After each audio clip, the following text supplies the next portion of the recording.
Whether you're voting in person or by mail for the November election, this is a good time to start planning how your ballot will be counted.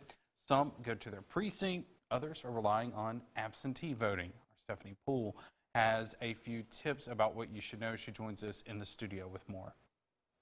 That's right, Joey. Absentee voting takes more than a quick check mark on a ballot. There's a couple of steps you must take before you receive your envelope in the mail. To vote absentee, you have to have a reason. You can't, just say, I want you to mail me a ballot. Monroe County Circuit Clerk Dana Sloan is reviewing requirements for those who aren't able to vote at their precinct on Election Day. But they would call the office. We would take all their information, the reason and everything. It has to be either the voter or someone in their immediate family that requests that absentee.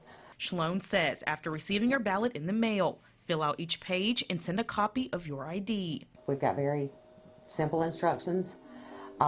Just follow those instructions to vote their ballot, make sure they sign their application and everything, send that back to us. The law has changed now.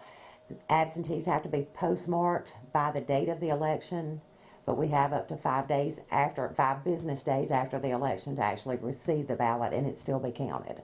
On average, there are usually thousands of absentee voters to be counted in a general election.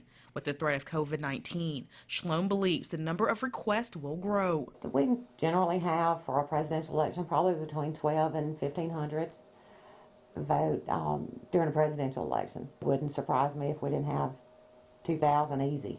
Quarantine isn't yet qualified as a reason to vote absentee. Sloan says the Election Commission is waiting for more guidance. We're waiting for further instructions on that. We're, starting to get information from the state now on those type things.